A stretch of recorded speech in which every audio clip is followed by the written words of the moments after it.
Namaskar. Hello and welcome to P Guru's channel. I'm your host Sri Iyer. Savio Rodrigues gives us an update on what is happening in Maldives. 28 islands, but what are the terms of the deal?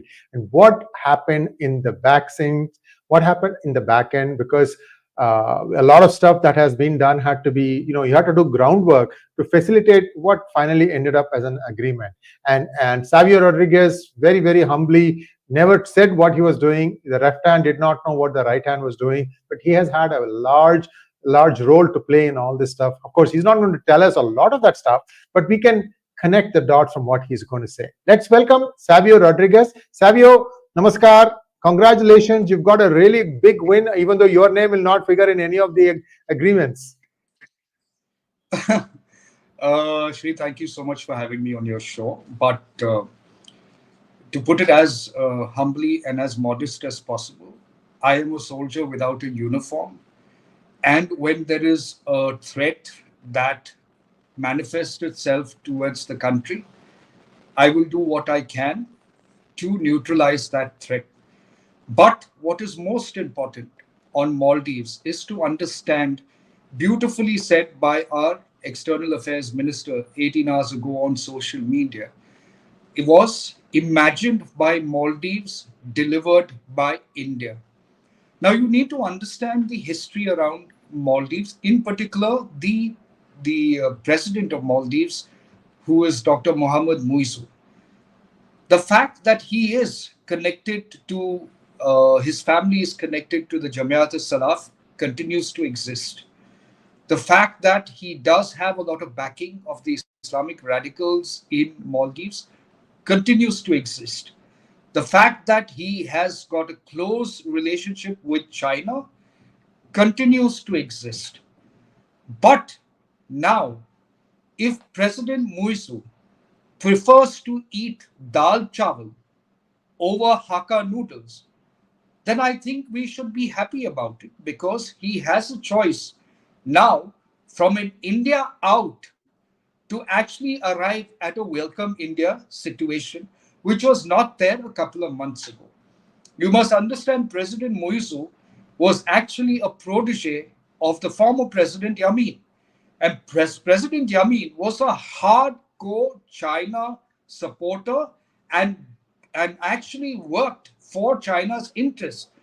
Muizzu too is a hardcore China supporter and has been working for China's interests. But he has realized, and after the altercation that happened a couple of months ago, there's been tremendous backlash as far as investments into Maldives is concerned, as far as tourism potential that was seeing a lot of tourists from India into Maldives is concerned. And therefore, being wise and prudent, including certain members within the Maldives diplomatic channels and the India diplomatic channels, they have decided that it is important that India and Maldives strengthen their relationships in lieu of the fact that Maldives is moving towards a very high debt nation. It has debt from India, it has debt from China, and it needs to balance both China and India if it needs to survive. So President Muizzu has realized that it is imperative for India to continue to have its watch over Maldives, its arm of generosity over Maldives, and business to continue between India and Maldives. Rather than an India out, he has now changed to a welcome India. There's been a lot of effort that has gone through this. A lot of people within the channels that work with the government in India as well as the government in Maldives. Because there are certain people within the Maldives establishments as well who do not like the idea of the behavior of certain elements, certain ministers within the Maldivian government, who decided to take on India on social media and criticize India, and for which they face a backlash. In fact, Muizzu at that point of time, in his immaturity, decided to take on India, and soon, after a couple of weeks, realized that it was a bad decision for him to take on India when India has always been a friend to Maldives, even during the time of COVID. Now, one of the issues that we still have to get clarity on the India Maldives relation, and I believe it will find some level of assurances that will come from Maldives, is on the growing Islamic radicalism in Maldives and the fact that a particular IS operative was caught in India last year in September by the name of Mahmoud Shahnawaz. And there are links to uh, uh, a recruitment cell from Maldives, a sister and a brother recruitment cell that were recruiting young Indian Muslims, and radicalizing them in order to actually, go about having a terror attack in three places in India, which was caught by the Delhi Special Cell in September last year. So these issues continue and they are serious issues. And I believe the Indian government is actually dwelling on it and ensuring that those assurances are taken from Maldives. From Muizzu's point of view, Muizzu has to detest himself or to keep himself away from the hardcore Islamic radicals that are connected in Maldives and connected to his family as well. Because there is not going to be any future for Maldives with Islamic radicalism. Some semblance of maturity is returning to Muizzu. Whether that continues for a long time is only a matter for us to wait and watch. But what is important is that he has realized that India is a strong partner to him and he needs India to ensure Maldives socially and economically progresses.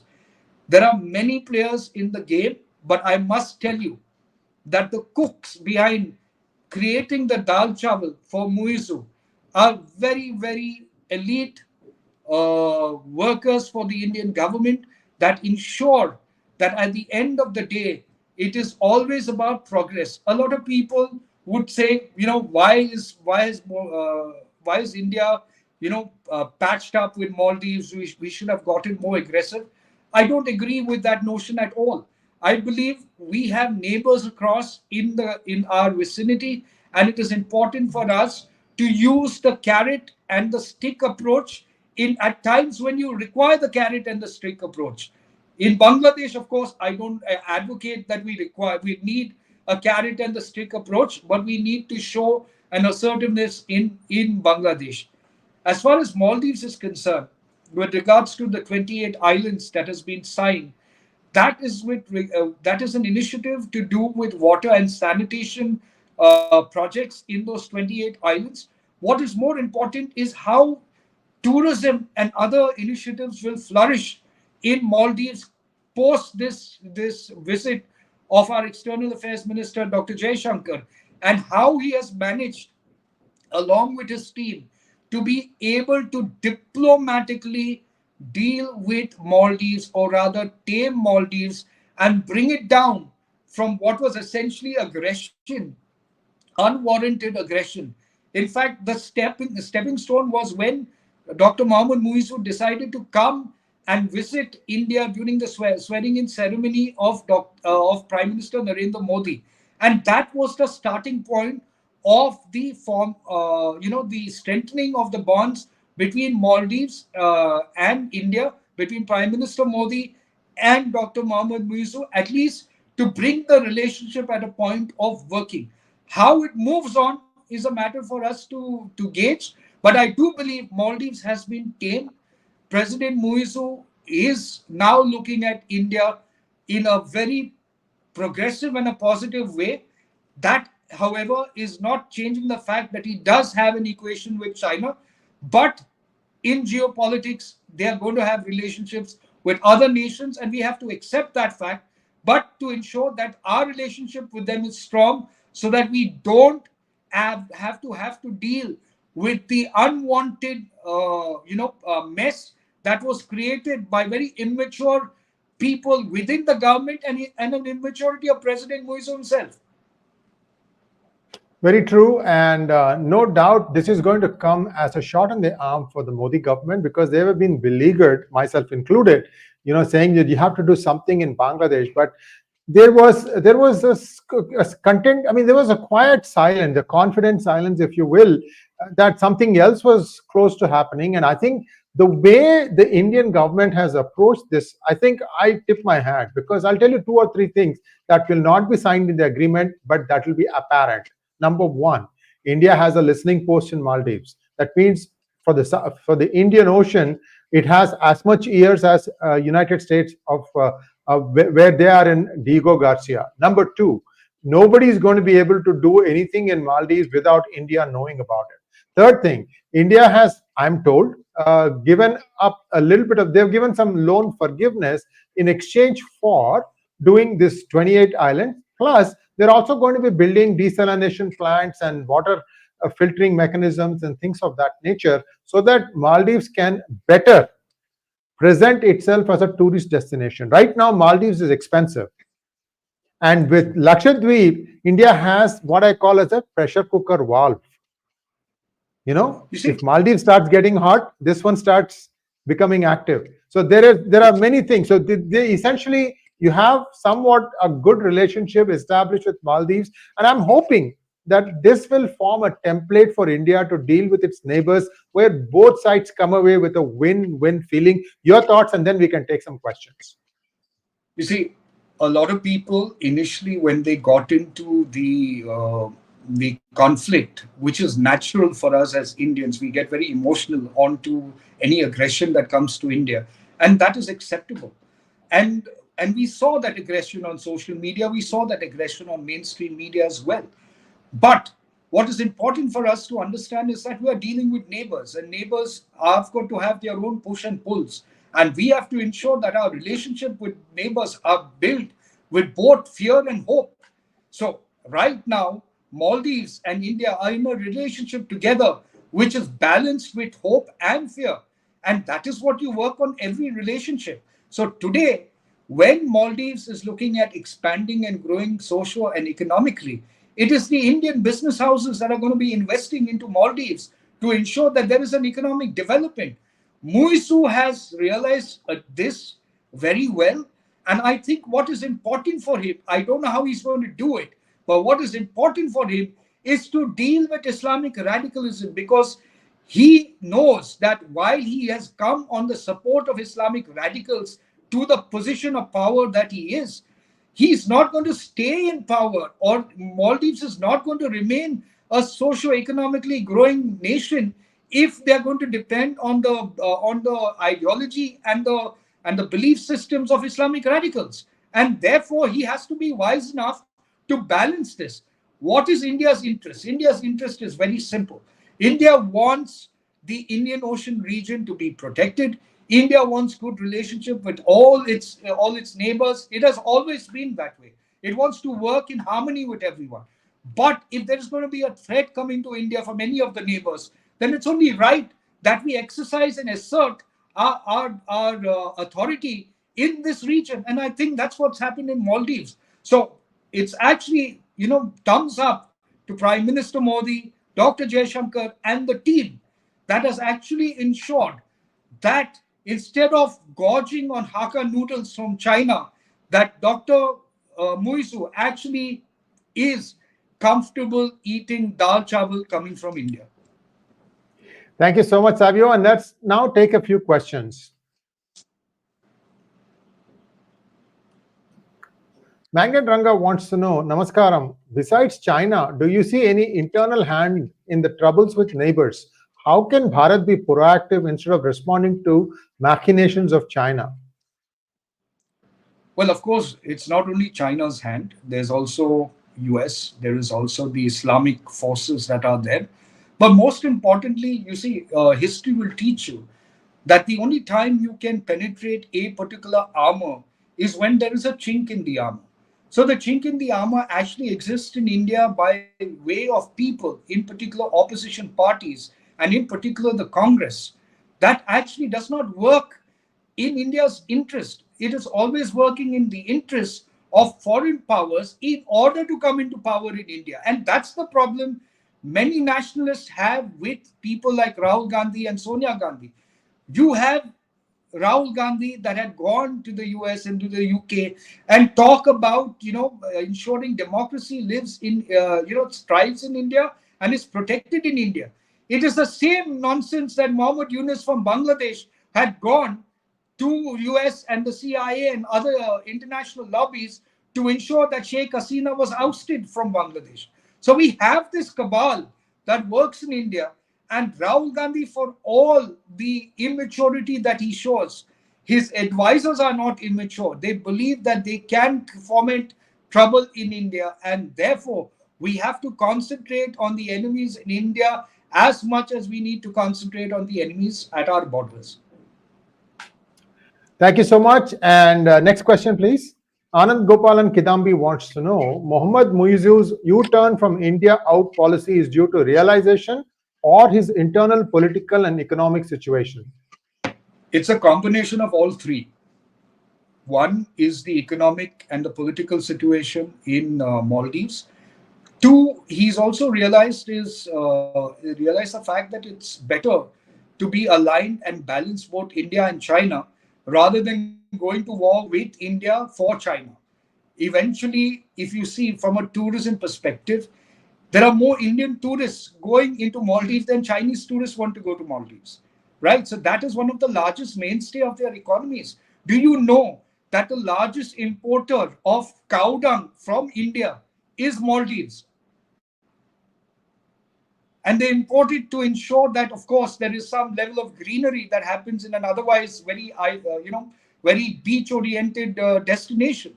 So there are many business interests between Maldives and India, and and you have a similar interest between China. The difference is Indian businessmen take a different and a more a camaraderie approach to business where everybody ensures there's a win-win, unlike China. So while Muizzu continues to have a good relationship with China, it is not neutralized its relationship with India. In fact, it's strengthening its relationship with India. Next one, please. Shriyarji, will our Lakshadweep development plan as a tourist center be put in the back burner? I don't think so, Anand Gopalanji. No, that will continue, and it's just going to be, like I said, it's like a safety valve. Anytime something looks like acting up in Maldives, Indians will have an alternative to go to Lakshadweep. I have one more question. If you want to add to that, go ahead. No, I believe that while our relationship with Maldives strengthens, that doesn't mean that Lakshadweep's plan does not continue. It will continue because, please understand, India is looking at growing, not within India alone, but it's looking at growing with its relationships internationally as well.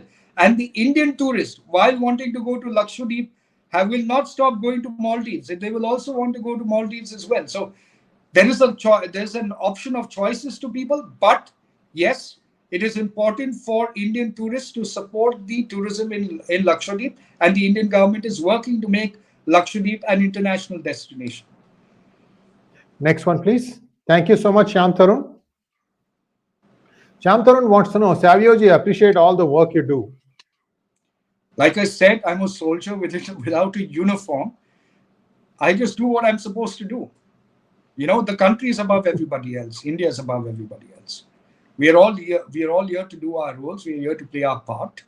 And I'm telling you, this is something that I've watched very closely, the Maldives. And for all those naysayers about Modi, let me say this very, very clearly. Please do not lose your confidence in Prime Minister Narendra Modi, because there might be certain things that you don't understand that's happening in the background.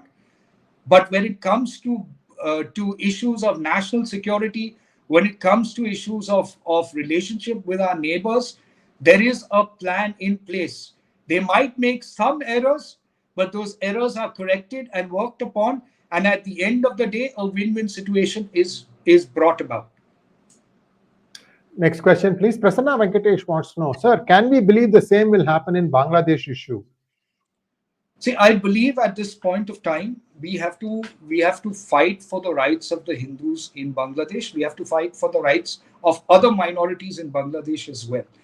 The current head of Bangladesh, who is actually a CIA puppet, Muhammad Yunus, he is not going to be able to bring Bangladesh under control because he does not come from that political background to bring the Islamic radicals under control.